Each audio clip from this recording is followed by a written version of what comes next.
नमस्कार बच्चों, lecture number 2 में आप सभी का स्वागत है। इसके पहले हमने वैद्युत क्षेत्र का पार्ट 1 कंप्लीट कर लिया था, जिसमें हमने वैद्युत बल के बारे में पढ़ा था बेसिकली और आवेशों के बारे में पढ़ा था। अब हमें पढ़ना है वैद्युत क्षेत्र के बारे में। तो इस वीडियो में हम वैद्युत क्षेत्र के बारे में जितनी भी चीज़ें हो सकती हैं वो सारी कंप्लीट कर लेंगे। तो इस वीडियो में जो हम टॉपिक कवर करने वाले हैं मैंने आपके सामने रख दिया है। हम देखेंगे वैद्युत क्षेत्र की परिभाषा क्या है, वैद्युत बल रेखाएं क्या होती हैं, इसी में उदासीन बिंदु क्या होते हैं, इससे सवाल पूछे जाते हैं। फिर वैद्युत बल रेखाओं के गुण कौन से होते हैं ये भी पूछे जाते हैं। वैद्युत क्षेत्र की तीव्रता क्या होती है, आवेशित कण पर बल का क्या सूत्र होता है, और मात्रक और विमाएं वैद्युत क्षेत्र की। और इसके बाद लास्ट टॉपिक पढ़ेंगे बिंदु आवेश के कारण वैद्युत क्षेत्र की तीव्रता। तो ये 8 टॉपिक हम इस वीडियो में कवर करेंगे। तो चलिए शुरू करते हैं वैद्युत क्षेत्र की परिभाषा के साथ। तो देखते हैं पहला टॉपिक है वैद्युत क्षेत्र, इलेक्ट्रिक फील्ड। देखिए सबसे पहले इसकी परिभाषा देख लेते हैं हम। इसकी परिभाषा क्या आपको लिखनी है, किसी वैद्युत आवेश अथवा आवेश समुदाय के चारों ओर का वह क्षेत्र जिसमें कोई अन्य आवेश आकर्षण अथवा प्रतिकर्षण के बल का अनुभव करता है वैद्युत क्षेत्र अथवा वैद्युत बल क्षेत्र कहलाता है। अब हम वैद्युत बल क्षेत्र नहीं कहते हैं, मोस्टली हम सिर्फ वैद्युत क्षेत्र का उपयोग करते हैं। तो देखें, जैसे मान लेते हैं हमको कोई एक आवेश दिया गया है, ये प्लस क्यू, तो ये प्लस क्यू आवेश है। तो इसके यहाँ पर हमने Q0 आवेश रखा है। तो अगर ये Q0 जो अगर ये भी प्लस हो तो इसमें हमें पता है कि ये प्रतिकर्षण बल का अनुभव करेगा। ऐसे ही अगर मैं यहाँ पर एक माइनस Q0 आवेश रख दूँ तो ये आकर्षण बल का अनुभव करेगा। तो हमने परिभाषा ये पढ़ी कि इस आवेश Q के चारों ओर का वह क्षेत्र जहाँ पर कोई आवेश आकर्षण अथवा प्रतिकर्षण बल का अनुभव करता है वह पूरा क्षेत्र वैद्युत क्षेत्र कहलाता है। अब इसको अच्छे से समझाने के लिए फैराडे जी ने वैद्युत बल रेखाओं का कंसेप्ट लाया था। तो क्या होती है वैद्युत बल रेखाएं, इसके बारे में अब हम अगला टॉपिक देखते हैं। तो वैद्युत बल रेखाएं, इलेक्ट्रिक लाइंस ऑफ फोर्स। तो परिभाषा क्या होती है इसकी देखते हैं। वैद्युत बल रेखा वैद्युत क्षेत्र में खींचा गया हुआ है, ये चीज़ याद रखनी है, जो ग्रीन से काल्पनिक निष्कोण वक्र है। देखिए निष्कोण का मतलब क्या होता है, जैसे अगर मैं यहाँ पर आऊँ, ये इसमें कोई कोण नहीं बन रहा है। तो ये कोण वाला वक्र है, यानी यहाँ पर एक नुकीला सिरा आ गया है, तो ये कोण वक्र है और ये निष्कोण वक्र है। तो वैद्युत बल रेखाएं ऐसी होती हैं, ऐसी नहीं होती हैं। तो आगे परिभाषा देखते हैं। वैद्युत बल रेखा वैद्युत क्षेत्र में खींचा गया वह काल्पनिक निष्कोण वक्र है जिस पर एक स्वतंत्र व पृथक्कृत एकांक धन आवेश चलता है। अभी हम बताएंगे इसका मतलब क्या है। फिर वैद्युत बल रेखा के किसी भी बिंदु पर खींची गई स्पर्श रेखा उस बिंदु पर स्थित धन आवेश पर लगने वाले बल की दिशा को प्रदर्शित करते हैं। तो अब जो भी यहाँ पर पढ़ा इसको एक एक करके इसमें देखते हैं। तो देखिए ये वैद्युत बल रेखा मैंने खींच दी है, ठीक है। अब ये वैद्युत बल रेखा जैसे मैंने खींची है तो ये कैसा है, निष्कोण वक्र है। तो देखिए एक काल्पनिक है, मतलब इसका कोई वास्तविक एग्जिस्टेंस नहीं है, ये हमने अपनी सुविधा के लिए ये रेखाएं खींची हैं। ऐसा नहीं कि कोई आवेश आपने रख दिया और उसके चारों ओर ऐसी किरणें निकलने लग गई, ऐसा नहीं होता है। ये सिर्फ एक मैथमेटिकल ट्रिक है। तो देखते हैं क्या कहा। वैद्युत बल रेखा वैद्युत क्षेत्र में खींचा गया वह काल्पनिक निष्कोण वक्र है। तो कोई आवेश रहा होगा, मान लेते हैं प्लस क्यू, तो इसके चारों ओर हमने कुछ रेखाएं ऐसी खींच दी हैं, यूं ये रेखाएं। तो ये पूरा वैद्युत क्षेत्र है। इसी क्षेत्र में हमने कुछ रेखाएं खींची हैं जो कि हैं वैद्युत बल रेखाएं। ये वैद्युत क्षेत्र नहीं है, ये तो वैद्युत क्षेत्र रेखाएं हैं। अगर एक ही आवेश होता है तो ऐसी सीधी रेखाएं खींचेंगी, आवेशों का समुदाय है तो फिर ऐसी रेखाएं खींचेंगी। दोनों मैंने यहाँ पर दिखा दी हैं।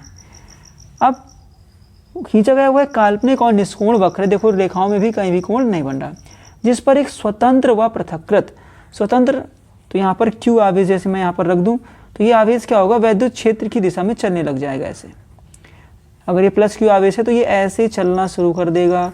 ऐसे यहाँ पर अगर मैं Q0 आवेश रख दूँ तो ये इधर की ओर चलना शुरू कर देगा। एकांक धनावेश चलता है, तो देखिए इस पर ये चल रहा है, इस पर धनावेश चल रहा है, ऐसे इधर भी धनावेश चल रहा है। अब वैद्युत बल रेखा के किसी भी बिंदु पर खींची गई स्पर्श रेखा, देखो मैंने यहाँ पर ये स्पर्श रेखा खींची है, यहाँ पर ये स्पर्श रेखा खींची है, उस बिंदु पर स्थित धन आवेश पर लगने वाले बल की दिशा को प्रदर्शित करती है।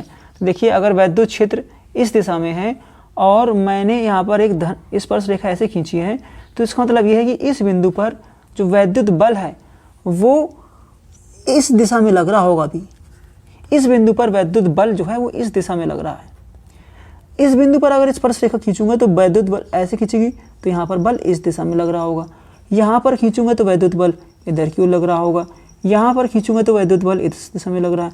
तो हम देख रहे हैं जो वैद्युत बल की दिशा है वो चेंज हो रही है, और वो कैसे प्रदर्शित हो रही है? स्पर्श रेखा से। तो यही सारी चीज़ हमने यहाँ पर सीखी है। तो हमने क्या सीखा? किसी भी जो वैद्युत बल रेखाएं होती हैं वो निष्कोण, काल्पनिक और निष्कोण वक्र होती हैं, और इन पर स्वतंत्र और पृथक्कृत आवेश जहाँ जहाँ जाता है उसी पथ को हम खींचते चले जाते हैं, तो हमको क्या मिल जाता है? वैद्युत बल रेखाएं मिल जाती हैं। और वैद्युत बल रेखाओं के किसी भी बिंदु पर अगर हम स्पर्श रेखा खींच दें तो हमको उस बिंदु पर उस आवेश पर लगने वाले कूलाम बल की दिशा मिल जाती है।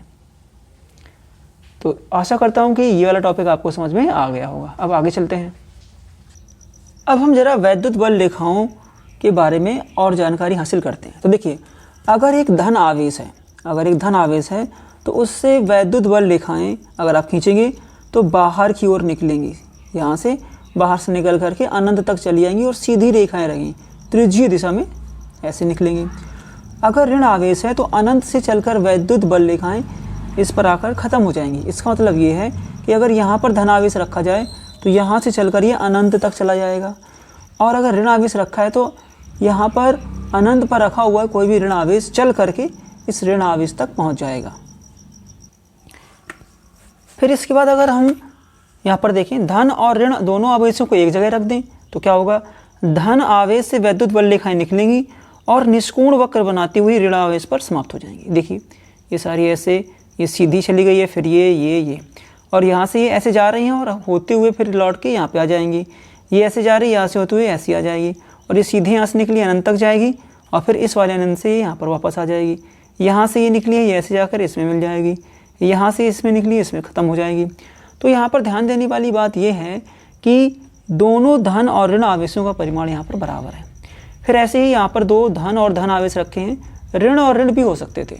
देखिए धन और ऋण है तो दोनों एक दूसरे की ओर जा रहे हैं, लेकिन जब धन और धन हो गए यानी समान आवेश हो गए तो बल रेखाएं एक दूसरे से दूर जा रही हैं, एक दूसरे को रिपेल कर रही हैं। तो देखो यहाँ से धन से बाहर की ओर गई और यहाँ से धन बाहर की ओर गई, कहीं भी एक दूसरे से मिल नहीं रही हैं। इनके बीचों बीच एक ऐसा बिंदु है जो बिल्कुल बीचों बीच होगा मध्य में, जहाँ पर कोई भी बल रेखाएं नहीं, अर्थात इस बिंदु पर स्थित आवेश पर लगने वाला बल शून्य होगा। इसी बिंदु को ही हम उदासीन बिंदु कहते हैं, ये जो बिंदु N है।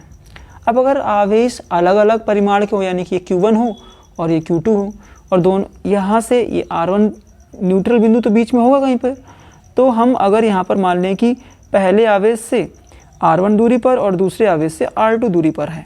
देखो ये बड़ा आवेश है, ये छोटा आवेश है, तो बड़े आवेश से दूर न्यूट्रल बिंदु होगा और छोटे आवेश के पास होगा। तो क्या करेंगे हम इस दशा में, ये हमने कैसे निकाला है? दरअसल हम इस बिंदु पर लगने वाले वैद्युत बल को बराबर कर सकते हैं। तो हम क्या करेंगे?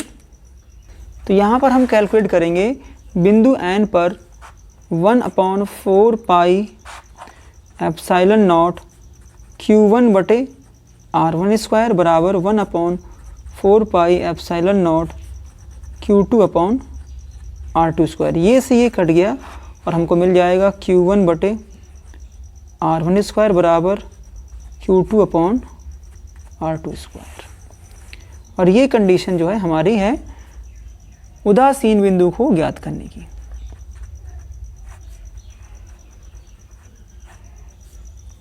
अब इसी में एक चीज़ और आपको मैं दिखा देता हूँ।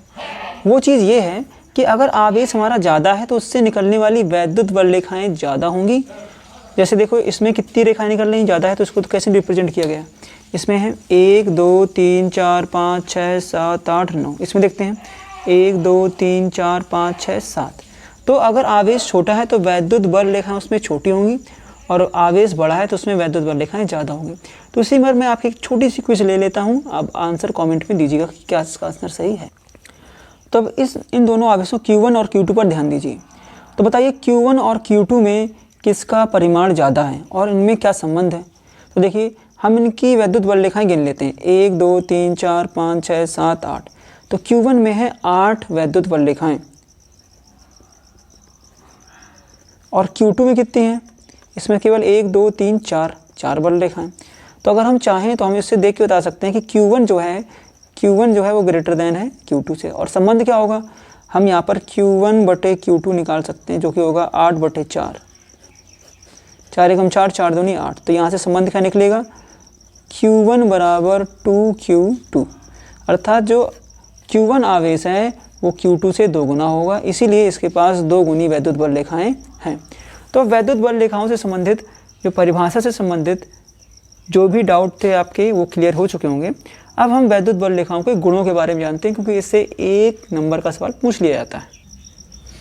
वैद्युत बल रेखाओं के गुण, तो ये गुण आपको बिल्कुल हूबहू याद कर लेने हैं। इन्हीं में से 1 या 2 गुण पूछ लेता है तो आपको उसमें लिख देना है। तो सबसे पहला गुण ये है, नंबर 1, ये धन आवेश से चलकर ऋण आवेश पर समाप्त होती हैं। तो देखिए यहाँ पर एक धन आवेश बनाया गया है और यहाँ पर एक ऋण आवेश बनाया गया है। तो वैद्युत बल रेखाएं धन आवेश से निकल रही हैं और ऋण आवेश पर समाप्त हो रही हैं। पहला गुण ये है। दूसरा गुण क्या है, बल रेखा के किसी भी, अच्छा इसमें एक चीज़ और है, अगर जहाँ से धन आवेश को हम कहते हैं स्रोत, और इसको कहते हैं सिंक। ये सोर्स है और ये सिंक है। मतलब स्रोत का मतलब जहाँ से वैद्युत बल रेखाएं निकल रही हैं, और सिंक का मतलब होता है जहाँ पर वैद्युत बल रेखाएं समाप्त हो रही हैं। जैसे आपके घर में किचन में जहाँ से नल और नीचे एक बड़ा सा ऐसे एक नल लगा होगा, उसके नीचे एक इतना सा ये लगा होता है, इसको हम सिंक कहते हैं। ये होता है सिंक, जहाँ पे पानी जा रहा है और फिर ये निकल जा रहा है बाहर। तो ऐसे ये भी है, तो यहाँ से वैद्युत ये चल के आ रही है, यहाँ पे समाप्त हो रही है। दूसरा गुण, बल रेखा के किसी भी बिंदु पर खींची गई स्पर्श रेखा उस बिंदु पर धन आवेश पर लगने वाले बल को दर्शाती है, जो मैं पहले ही बता चुका हूँ। तो इनके किसी भी बिंदु पर आप स्पर्श रेखा अगर यहाँ पर खींचेंगे, ऐसे जाएगा, तो इस बिंदु पर धन आवेश पर लगने वाले बल की दिशा को दर्शा देगा। यहाँ पर अगर हम Q0 रख देंगे तो स्पर्श रेखा सीधे ऐसे ही जाएगी, तो ये धन आवेश इस ओर चलेगा। ठीक, अगर यहाँ पर मान लेते हैं हम ऋण आवेश कर देते हैं -Q0, तो स्पर्श रेखा जो भी हम खींचेंगे वो इसकी विपरीत दिशा में बल लगेगा। इसमें ऋण आवेश पर उसकी विपरीत दिशा में बल लगता है, तो बस इतना याद रखना है। तो कुल मिला के जो स्पर्श रेखा होती है उससे हम धन आवेश पर लगने वाले बल की दिशा को ज्ञात कर सकते हैं। इस टाइम पर जो बल है वो यहाँ से ऐसे लग रहा होगा, इस दिशा में। ये नहीं ध्यान देना कि अगर वैद्युत बल रेखा है तो इसी ओर लग रहा होगा, नहीं, ये रेखा बता रही कि अभी यहाँ पर है, अगर यहाँ पर है तो इधर की ओर जाएगा। ठीक।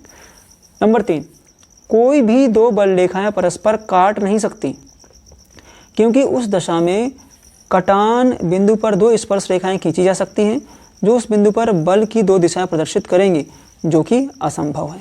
ये देख लीजिए, यहाँ पर एक बल रेखा E1, दूसरी बल रेखा E2 है, दोनों यहाँ पर काट रही हैं। तो देखिए इस बिंदु P पर, कटान बिंदु पर, यहाँ पर बल इस दिशा में लग रहा है इस आवेश Q0 पर, और यहाँ पर बल इस दिशा में लग रहा है।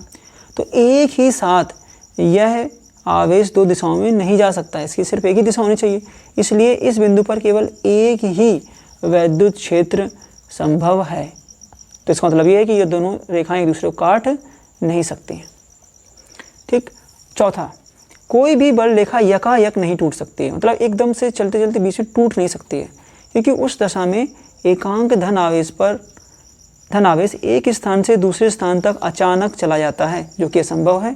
जैसे यहाँ पर मान लेते हैं Q0 था, पहले वो इस दिशा में जा रहा था आराम से, अब जैसे यहाँ पर वैद्युत क्षेत्र टूटा, अब थोड़ी देर बाद अगर वो यहाँ पहुँच गया तो बीच में क्या हुआ, इसको यहाँ से यहाँ तक किसने पहुँचाया, इसके लिए तो अनंत बल की आवश्यकता होगी, बल तो यहाँ लग नहीं रहा था, तो यहाँ कैसे पहुँचा, तो ये असंभव है।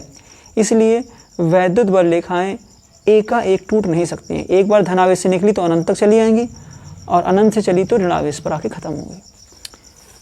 5वां, ये रेखाएं खिंची हुई लचकदार डोरी की तरह लंबाई में सिकुड़ने का प्रयत्न करती हैं, इसी कारण विपरीत आवेशों में आकर्षण होता है। वो जो हम यहाँ पे देख सकते हैं, देखो प्लस माइनस है, तो ये रेखा एक तरीके से एक दूसरे को अपनी ओर खींचने का प्रयास कर रही हैं, इसलिए दोनों आवेश एक दूसरे को पास पास आना चाहते हैं। ठीक है, तो ये रेखाएं खींची हुई लचकदार डोरी की तरह लंबाई में सिकुड़ने का प्रयत्न करती हैं, इसी कारण विपरीत आवेशों में आकर्षण होता है। छठवां, ये रेखाएं अपनी लंबाई की लंबवत दिशा में, ऐसे लंबवत दिशा में एक दूसरे से दूर हटने का प्रयत्न करती हैं, इसी कारण समान आवेशों में प्रतिकर्षण बल होता है, जो कि हमने देखा था जब हम दोनों धन और धन आवेश को देखते हैं। तो देखो लंबवत दिशा में, ये है लंबवत दिशा है, तो लंबवत दिशा में एक दूसरे से दूर हटने का प्रयास कर रही हैं, इसीलिए ये समान आवेशों के बीच में प्रतिकर्षण होता है और विपरीत आवेशों में आकर्षण होता है, क्योंकि लंबाई में एक दूसरे को खींचने का प्रयत्न करती हैं, सिकुड़ने का प्रयत्न करती हैं, तो इनमें आकर्षण और इसमें प्रतिकर्षण। तो ये 6 गुण आपको याद कर लेने हैं। आप चाहें तो इनको लिख भी सकते हैं और इनका स्क्रीनशॉट भी ले सकते हैं। वैसे तो स्क्रीनशॉट नहीं आएगा, लेकिन आप इसको लिख सकते हैं। वैद्युत क्षेत्र की तीव्रता, तो अब इसकी परिभाषा देख लेते हैं।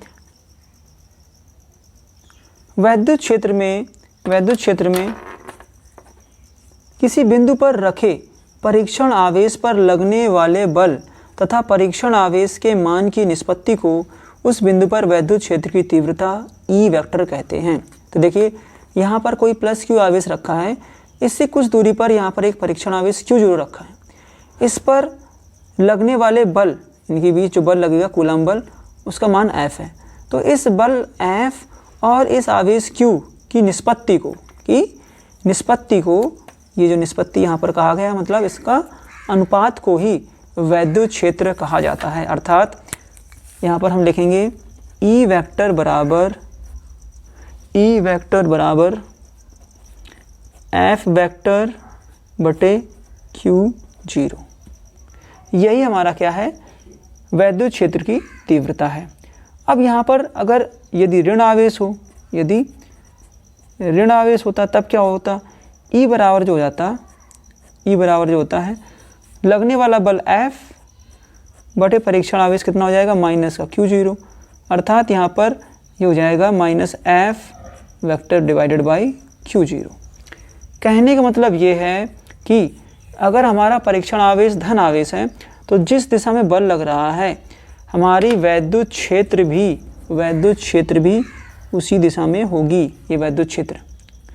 लेकिन अगर परीक्षण आवेश ऋण आवेश है, तो जिस दिशा में बल लग रहा है उसकी विपरीत दिशा में वैद्युत क्षेत्र होगी।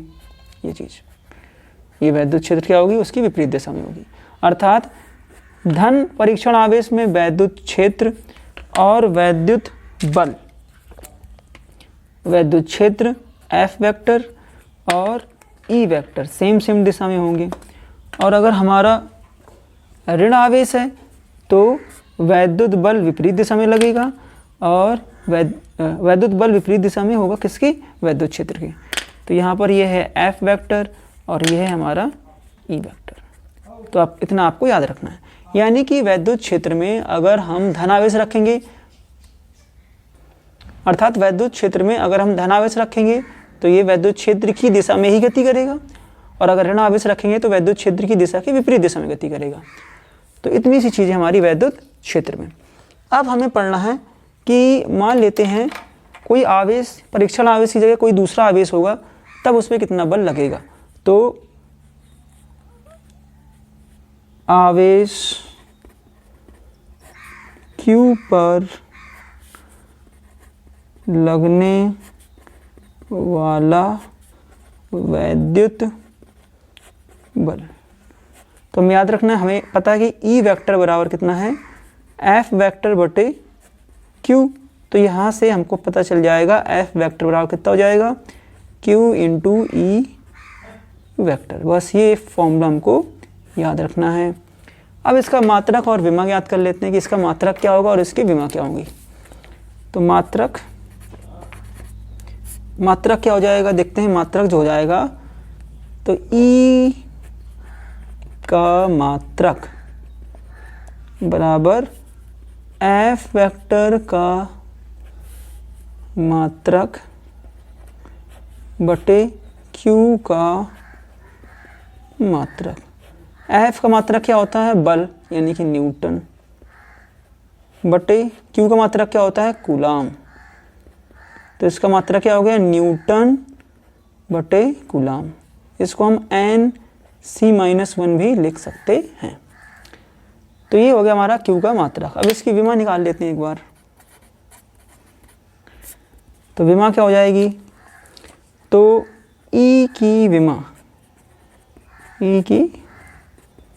विमा बराबर F की विमा यानी कि बल की विमा बटे Q की विमा। F की विमा, बल की विमा mLt-2 होती है, और Q यानी कि आवेश की विमा Q बराबर IT यानी कि एम्पियर इंटू सेकेंड AT होती है। तो ये सारी चीज़ें चली जाएंगी ऊपर, तो यहाँ पर हो जाएगा m, एक L और T देखो -2 ये है, और एक T ऊपर जाएगी तो माइनस और हो जाएगा, तो T-3 हो जाएगा और A-1 हो जाएगा। तो ये आ गई हमारी वैद्युत क्षेत्र की विमा।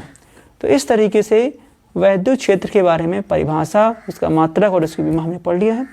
इससे एक एक नंबर की चीज़ें पूछी जाती है, ऐसे मात्रक पूछ सकता है, विमा पूछ सकता है। अब लास्ट टॉपिक देखते हैं इस वीडियो का, बिंदु आवेश के कारण वैद्युत क्षेत्र की तीव्रता। तो देखिए यहाँ पर एक बिंदु आवेश यहाँ पर हमने प्लस Q0 यहाँ पर मान रखा है। इससे R दूरी पर कोई परीक्षण आवेश Q0 रखा है, जिस पर जहाँ पर बिंदु P है, इस बिंदु पर हमें इस आवेश Q के कारण वैद्युत क्षेत्र की तीव्रता ज्ञात करनी है। इसके लिए हमने माना कि हमने बिंदु P पर कोई परीक्षण आवेश Q0 रख दिया है। तो इन दोनों आवेशों के बीच लगने वाले वैद्युत बल यानी कूलाम बल का मान हम ज्ञात करेंगे। तो सबसे पहले मैं भाषा लिख देता हूँ यहाँ पर, आपको क्या लिखनी है। देखिए हमने भाषा लिख ली है। माना आवेश प्लस Q से R दूरी पर स्थित बिंदु P पर वैद्युत क्षेत्र की तीव्रता ज्ञात करनी है। अतः P पर कोई परीक्षण आवेश Q0 मान लेते हैं। इसी कारण दोनों आवेशों के बीच वैद्युत बल F बराबर कितना हो जाएगा? F बराबर हो जाएगा 1/4 pi epsilon not K। K क्या है? हमें ये मान लेना है, हमें ये मानना है कि ये जो आवेश है किसी ऐसे माध्यम में रखा है जिसका परावैद्युतांक K है। यहाँ पे है माना माध्यम का परावैद्युतांक कैपिटल K है।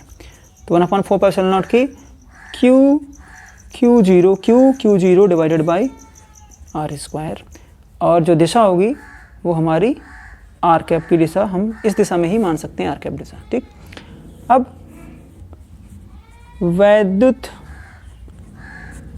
क्षेत्र की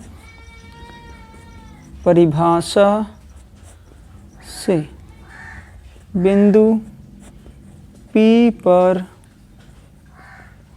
वैद्युत क्षेत्र कितना हो जाएगा? E वेक्टर बराबर हो जाएगा हमारा F vector divided by Q0, यानी कि इस बिंदु पर बल बटे इस बिंदु पर आवेश, परीक्षण आवेश की निष्पत्ति को ही वैद्युत क्षेत्र कहते हैं। तो यहाँ पर हम देखेंगे 1/Q0 गुणे F का मान रखते हैं 1/4 pi epsilon not Q0 divided by R² और R कैप। Q0 से ये कट गया तो हमको क्या मिला? 1/4 pi epsilon not Q/R² R cap. ये हमको वैद्युत क्षेत्र मिल गया। तो त्रिज्यीय दिशा में बाहर की ओर जाएगा, त्रिज्यीय दिशा में बाहर की ओर जाएगा। तो इस तरीके से हमने बिंदु आवेश के कारण वैद्युत क्षेत्र का फॉर्मूला डिराइव कर लिया है। यहाँ पर अगर हम देखें R कैप का मतलब क्या है? R कैप आप समझ लें, R कैप मतलब यहाँ पर जो दिशा है वो दिशा को प्रदर्शित कर रहा है केवल। OP वेक्टर की दिशा में इसको जाना है। ठीक है, OP वेक्टर यानी कि OP वेक्टर का एकांक सदिश यानी कि OP की दिशा में हमारे को यहाँ पे मिलेगा। देखो दोनों धन और धन आवेश हैं तो प्रतिकर्षण बल मिलेगा। यदि यहीं पर अगर यदि -Q0 परीक्षण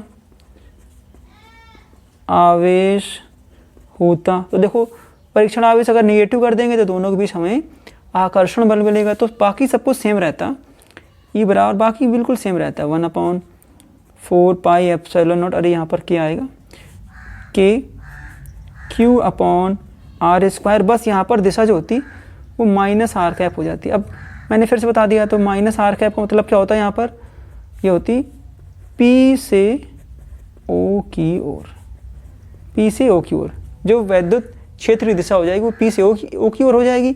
यहाँ पे ओ पी यानी कि ओ से पी की ओर। तो इस तरीके से हमको बिंदु आवेश के कारण वैद्युत विभव ज्ञात हो चुका है। तो आशा करता हूँ कि ये वीडियो आपको समझ में आ गया होगा। अब इसमें एक छोटा सा टॉपिक और बचता है कि मान लेते हैं हमारे पास ढेर सारे आवेश हैं Q1, Q2, Q3, Q4, तो कुल किसी बिंदु P पर कुल वैद्युत क्षेत्र इतना होगा। तो इसके लिए हमें अध्यारोपण का सिद्धांत जो पिछले वीडियो में बताया था बस वही लगा देना है, अध्यारोपण का सिद्धांत। और वो ये कहता है कि किसी बिंदु P पर कुल वैद्युत क्षेत्र जो होगा वो सभी अलग अलग आवेशों के द्वारा उत्पन्न वैद्युत क्षेत्र का सदिश योगफल होगा, जो कि बाकी आवेशों के बीच लगने वाले बल से प्रभावित नहीं होगा। यानी कि ई वेक्टर को हम सीधे लिख देंगे E1 vector plus E2 vector plus E3 vector plus E4 vector. चार यहाँ पर हमारे पास आवेश हैं, तो चारों के द्वारा उत्पन्न वैद्युत क्षेत्र को हम यहाँ पर सदिश रूप में जोड़ देंगे और ये हमारा आंसर हो जाएगा। तो इस तरीके से वीडियो कंप्लीट हो जाता है। आशा करता हूँ कि वीडियो आपको समझ में आया होगा। Thank you very much.